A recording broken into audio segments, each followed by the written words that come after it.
Live from the Heartland Technical Academy studios at Richland, this is the Movie Fights. Screen Junkies, please do not sue us.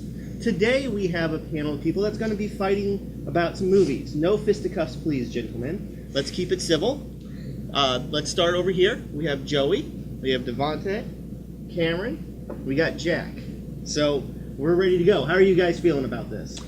Awesome. Awesome? Pretty good. Do you guys all think you're going to win?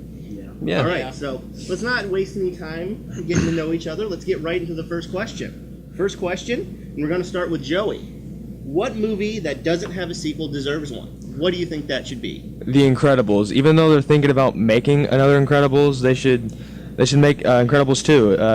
They should start at the end of the first movie when the Underminer comes out of the ground.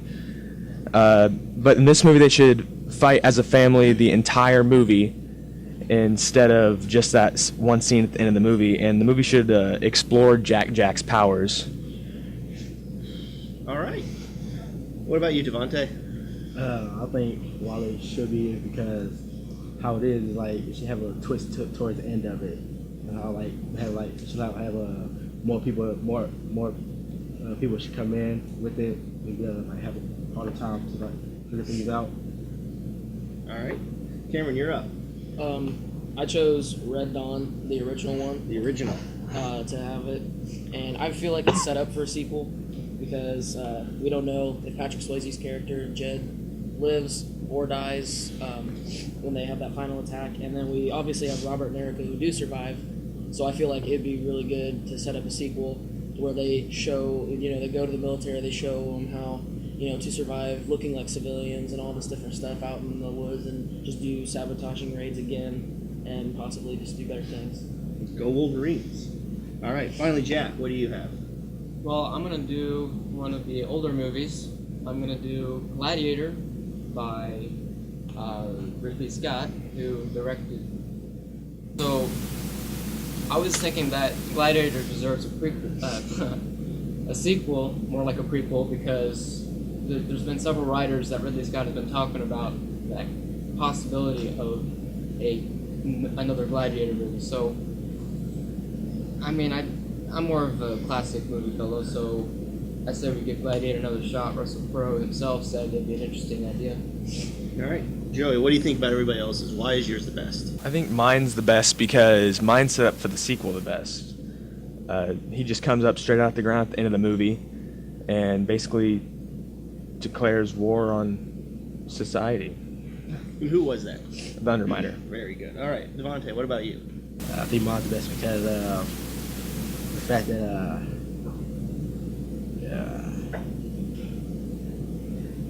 like how it ended was kind of sad, but at the same time, it's like have a better way of ending it to start a new part of it. All right. Cameron, do you see any problems with their movies and why yours is better? Well, I think mine's better because there's just like so many different routes you can take with mine to do sequels, and just so many creative different things you could do, like have Jed go crazy or something and be in the woods, like try to fight against them or something like that. I don't know, just something that's great. So I think mine's the best. Yeah. I believe Gladiator would be an awesome prequel because, well,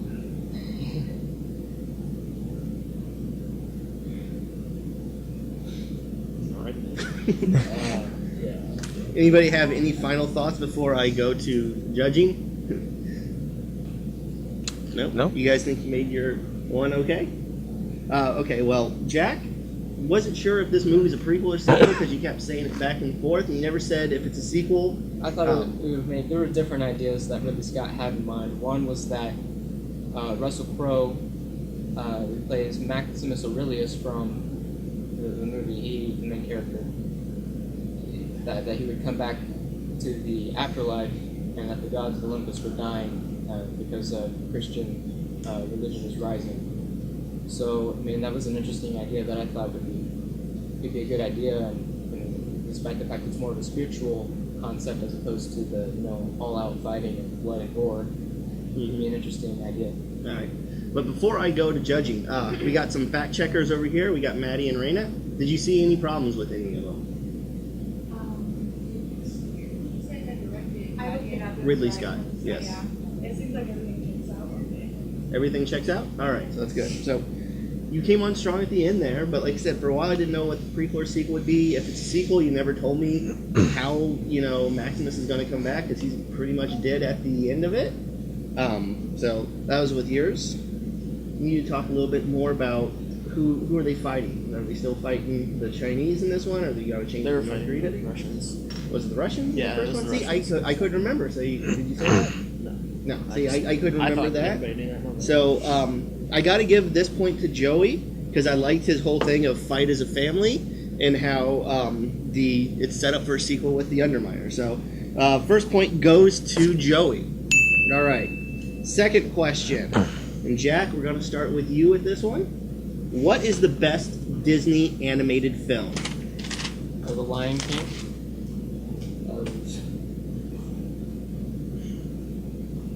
Can Dakota come over here, please? No, you got to do this. It's all on your own. Why Lion King? Because it's sold. I think it had $485 million, and a whole bunch of kids from not only from our generation, but from even future generations and far past generations have liked the movie. All right, Cameron, what'd you pick? I picked the Jungle Book because the soundtrack to the Jungle Book was just fantastic, and it introduced Indian and jazz swing to it. It's one of the first. I'm not saying it is the first, but it is one of the first movies to portray a different race into their movies, and I thought that was really interesting and really cool how they did that. So they're not just portraying white people and animals; they're portraying everybody. It has just loving characters that you can really connect with, and shows the rebellions of young kids and everything, and how we all are. And instead of having just one villain in this, they have 3 different villains, and that really shows like the just different varieties of things in the world that could go wrong and everything. So I just really love this movie. All right, good. What is your pick? I chose Tarzan because you get a different how people were raised, and that when you see how Tarzan got raised by gorillas, and it's like a whole different way. Then like Porto's on ODS, he like have problems with the family because he started to feel like he see more humans come around. He started to feel like on the human side, but then he comes back to his real family he got raised by. It's a hard to pick to the family he got raised by, and people know that you haven't met yet. The way you go. Okay. And then finally, Joey, what did you pick? I picked Steamboat Willie. It's short, simple. It's the first Disney animation with sound. It was a debut to Mickey Mouse.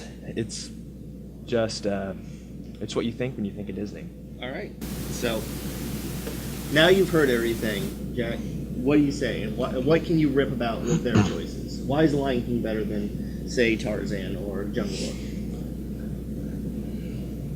Well, it's a moral story, and I feel that from being a young cub in the beginning of the story, that Simba, grows in maturity and finds a way to find his self-worth to become the king of the Pride Land as he matures and finds out, discovers new lessons and experiences that show that ultimate evil needs to be taken over, and he's the only one that can do that. All right. Any last words here, Cameron? Okay, so Steamboat Willie is a classic, but not the best. Honestly, Jungle Book has it set. Okay, because there's just so many different things that they did different than what they did in the past that really just changed the way they do things, and it's just a great movie. All right. Monte. So like with Lion King and Tarzan, it's like they both lost their parents at a young age. Like with the Lion King, like he lost her, but he met other people with like one different kind of version, one different kind of freedom. And with like Tarzan, it's just like how when he got raised by gorillas and he finally met a human, his whole attitude, heart started changing towards it. And then he kind of like lost his way of what his family taught him. And he like trying to leave, but then changed back to what he'd been through. That's what his mom did. All right, Joey, you get the last word. It's just classic Walt Disney, and it's better than Jungle Book. Okay. All right. Fact checkers. We had some numbers thrown out. was that the amount of money that Lion King made? Lifetime gross for Lion King has actually reached 422 million. So All right. So he was close. he was close. All right. Relatively in the All right. Anything else that came up with all of this? Nope. That was it. All right. So you and Jack, you guys had a great argument. The problem was it was pretty much the same argument you both had for the movies. Steamboat Willie, I like it. It's a good movie. It's one of the originals, but you didn't really get into how it changed everything and how it started it. So I got to give it to Cameron for this one because he had the thing about the jazz music, which I thought was interesting, and how it's a different race, and he had a lot of good points. So Cameron with the point for number 2. All right. So moving on, we're going to start with Joey again. Joey, what actor or actress working today could work in any type of genre? I say Leonardo DiCaprio. He's the best actor to not win an Oscar. He can go from romantic movies in Titanic or play Romeo in Romeo and Juliet.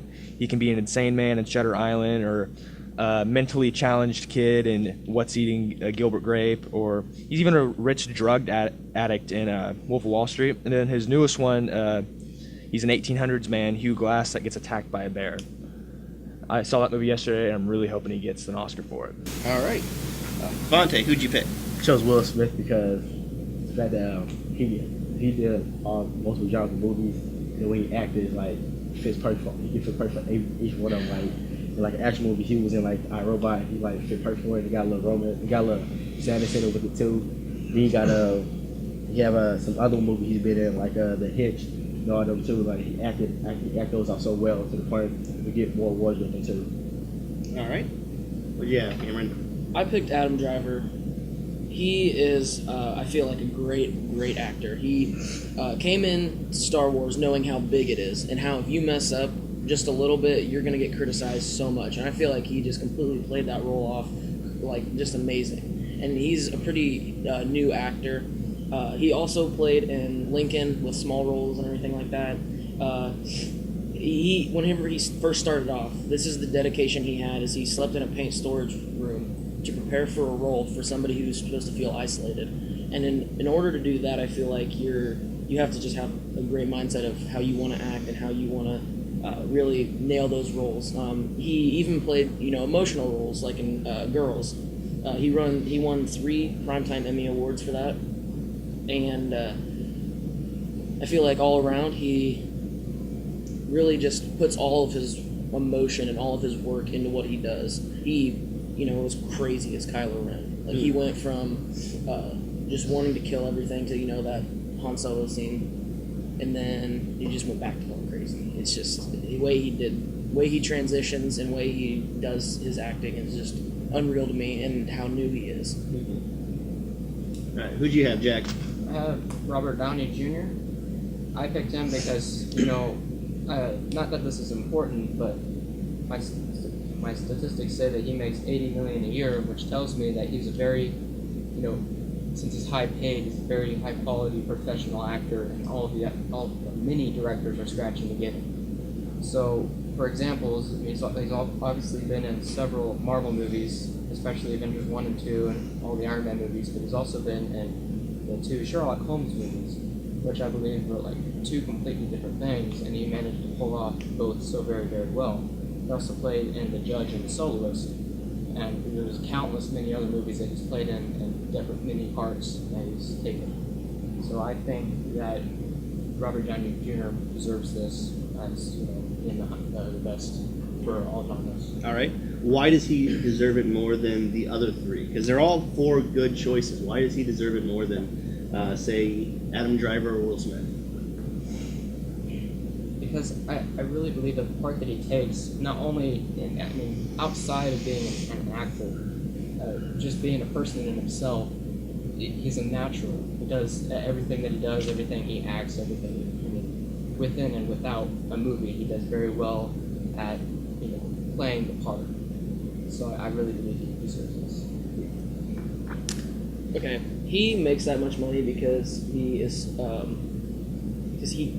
complains if he doesn't make a lot. Just because he makes a lot doesn't mean he's a good actor. Like, fair, he's a decent actor in the beginning, but now he just wants money, and it just completely ruins a performance in an actor. and that's that's the thing with Adam Driver. Is he started off low and having absolutely nothing. You know, he was criticized in his town. He was picked on constantly. He was an outcast in his own home. His parents made him pay rent, have his own appliances, come through the back door, couldn't go in certain parts of the house. Like that just takes a lot. And he even tried going into the military. That didn't work, and he figured out that he wanted to go into acting, went in and just killed these performances that he's in. I don't know if he hasn't done a great job in his movies. What was that? All right.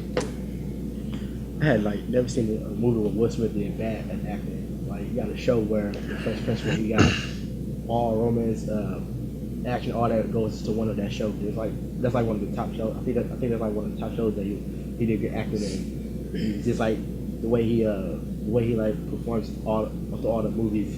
It's like how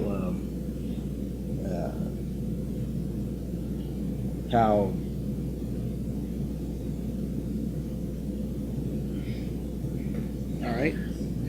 Joey. If you see Leonardo DiCaprio's in a movie, you know it's going to be a quality movie, and you know it's going to be a long movie too. So you can't go wrong with Leonardo. You just can't. Is a long movie a good thing always, though? Most of the time, yeah. For his movies, yeah. You're saying that he makes long not seem as long. Yeah. All right. He's that good of an actor. Have you seen After Earth? Okay. That is not a good Will Smith movie. if I remember, I don't know for sure. All right. Well, all good actors. You came with it at the end and made the other ones not look as strong. Robert Downey Jr. has been in a lot of stuff. He's been around for a long time, which Adam Driver hasn't. Will Smith, you're right. He is usually really good in the movies. The movies might not be good, but he's good in it. And Leo is the best actor that has not won an Oscar. So, was there any issues? Did Adam Driver actually win 3 Emmys? Because that was the thing I was wondering. So Adam Driver did win the 3 Emmys. All right. And his 80 million. That's right. All right. I don't know. I want to hear from Raina. What do you think with this one? Well, Devontae has some good points about Will Smith because he is a very good actor, but he really like explain like how was he good after he can't really play it. Mm-hmm. You didn't say much about your actor. You just said, he's very good because he never really played it. Jack, you were okay.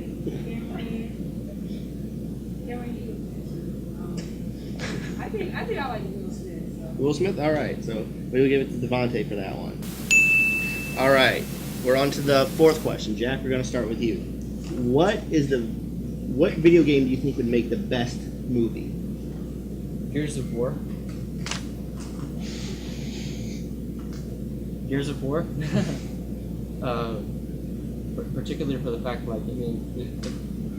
it's more than just, out of that Halo movie that they came out with, with the drama, the fact that his wife was taken from him, and it turns out she actually died, and with it being a 3 trilogy, and at the end it ends up with him dying, and everybody's just all upset over, they played the character, and now they have the opportunity to actually, watch the plot unroll itself, and being in a high action, thought racing movie, I would be one of the best. Okay. Cameron? And I'm going to warn you again, I have not finished this game, so if you spoil it, you will fail my class. Okay, so I think that The Last of Us deserves a movie, but they need an actor that can do it right, because this game is so complex in the way that it plays, and it's just such a nice looking game. It has a great story behind it, has great character development, where in the beginning, he loses his daughter, and then it just skips forward like 20 years to see where he's at now. Mm-hmm. I think personally, I think it's the best movie because you got all these characters, and between each character, they got a story behind that connects to a better character. And through the games, you want to know what happened through the game because they don't hardly show most of the past. But if you make it to a movie, you understand how they got like that, and which way path they chose to get like that. You know, like Sub-Zero and Scorpion, how I believe they used to be best of friends like until one. I think that one day, like I think some would kill his family, and that's how it probably became enemies. And then you got other characters that was friends, but then they became enemies too from certain things that happened to them. Mm-hmm. Okay. And then finally, Joey, you got Grand Theft Auto 5. Not the series, but just 5. Yeah. So why did you pick 5? First of all, GTA 5 is the best of the Grand Theft Auto series, and then it's got the 3 storylines in the video game. And it'd be cool to see how all their paths meet, just like in the video game, it'd be like in movie form. And then it can have 3 different endings, like in the movie theater. They can have one, but when they buy it, they can have the other endings too to watch. All right. Well, you bring that up. There is a famous movie that did that. Do you know what famous movie it is? No one knows. Clue. Clue did that. They had 3 different endings, and they put it in the theaters, and it was 3 different endings that you could watch in the theater. So it has been done before. All right. Well, here's the thing, because for all 4 of you, I wanted to know what the movie was going to look like. You guys told me why the video game was good, but no one really got into the movie. You know, with Mortal Kombat, I'd like to know who was going to do the fight choreography, because that's an important thing. Who's going to direct Grand Theft Auto? Who's going to write some of these? You guys told me about the video games, but you didn't really get too much into the actual nitty-gritty of it. I think the one that did the best was Cameron, because you talked a little bit about, how the world is different, and you talked about the movie. So I'm giving this point to Cameron. And finally, we are on our last question. This is the one that can go anywhere. I don't know who's going to take this one. We're going to start with Joey. So Joey, you can take any character from Harry Potter, Twilight, or the Fast and the Furious franchises. Who would win in the Hunger Games? I picked Carlisle Cullen, the vampire foster father. He's From which movie? From Twilight. Okay. He's the most experienced vampire, and he could just wait in the forests for opponents to come into the forest, or at night when everyone's sleeping and it's dark out, he could take everyone out at night because vampires are super fast in the movie. All right. What'd you have? I chose Hermione off Harry Potter because there's no tracks or anything you can do that can stop her from figuring it out. How she like smart through it too, and she is a witch as well too. So so she knows what can happen. She can set trap through anywhere, like to get people trapped, and she knows how to outsmart everybody too. All right. Who'd you pick? Well, I picked Harry Potter because he was the most powerful wizard in the entire series. Nothing could really kill him because he would just, be resilient, come back from it, and then boom, he'd win. And even though he doesn't have his wand, you can still get sponsors, and sponsors can drop, like his wand or something. He can also do magic without his wand, so that'll also help him with this. And he can also fight. All right. Finally, we got Jack. And Jack, I loved your answer. It's very clever. So tell him who you picked. Okay, it's the character from Harry Potter that nobody would have expected depicted within this question. I chose Death from the Deathly Hallows whenever it was mentioned. First off, he created the Elder Wand, which is the most powerful wand in the world, number 1. Number 2, he created the Infinity Stone, and he created the Invisibility Cloak to make one Master of Death, which of course, all 3 of these items at the end of the Harry Potter series were tossed. One by Harry, broken the wand, so technically there is no Master of the Death anymore after that idea, so, getting the nerd glasses on, for one thing.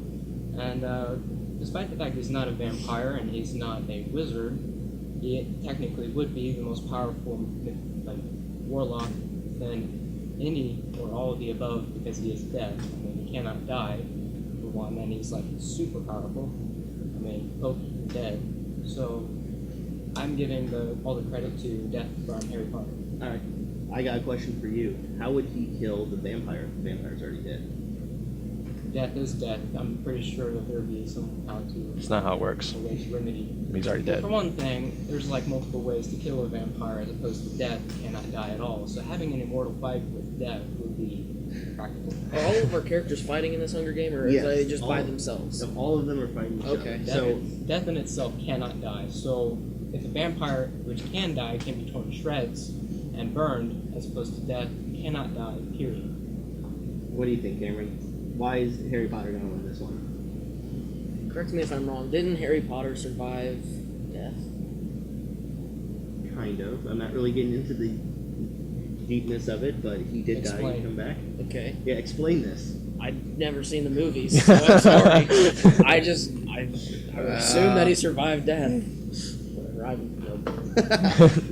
All right. Why is Hermione going to? Why is she picking on poor Harry? The people are, buds. What's going on? Why is she going to win this? So I think Hermione went because the way Harry Potter is, like, he always, like, I think I've seen most movies, like, he always coming to her for help sometimes, and the fact that she helps him out knows that the fact that she knows a lot of stuff, and like she probably outsmart Death too at the same time, and outsmart the vampire as well to be able to trick him to do something else and make sure end up killing both of them. Then with Harry Potter, she could probably end up doing. She probably wouldn't even have to outsmart him. She could probably just say something. He probably believe it. All right. So she's using her intelligence to just beat everybody down. Yeah. All right. Finally, you got the last little bit. Since Death can't die, the vampire Carlisle can just outrun Death because That's one way to do it. They're in the Hunger Games, though. They're closed in. You can't outrun them. oh yeah, you can. You just go in circles. Forever? Yeah, Hunger Games never ends. Anybody got any last thing? Death is death. Is he an actual person in the Hunger Games? Yes, he is an actual person because he did have to give the Deathly Hallows to Tangible. Yeah. Okay. We had that discussion yesterday when we picked that. I had to think hard on it. So, all you guys all had really good points. I liked your taking them out at night because the vampire does have senses. Although he did go out pretty bad in the last Twilight. They saw that they could do it.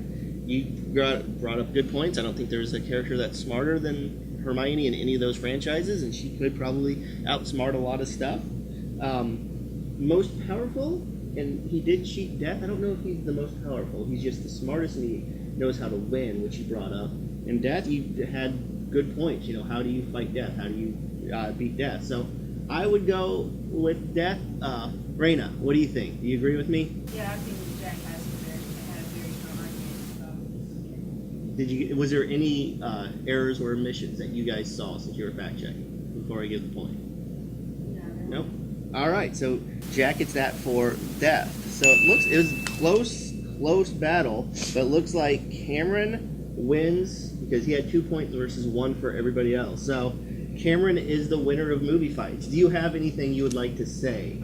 It was well fought, and you guys had very good points and very good choices. Would you like to thank any little people? I would like to thank Nick Vogel in the audience today. He helped me with the Jungle Book mainly, because I did not know very much about the Jungle Book. I've seen the Jungle Book, I just don't remember it very well. So he helped me win that Jungle Book fight. So he got you the point. So really, Yeah. it's Nick that won. So really, everyone's got 1 point. Hey, I got the point. Which other point did I get? You got that point, and then you got Last of Us. See, I did The Last of Us, so All right. we won as a team you effort. won? Okay. All right. Good thing that you gave him a little shout out. All right, so that's it for this version of Movie Fights. I am Ryan Ranchuso. Thank you for watching, and let us know what you think. Did we pick the wrong ones or not? You guys have anything you would like to say before we go? Steamboat Willie's better than Jungle Book. No, it's not. All right. Thank you very much.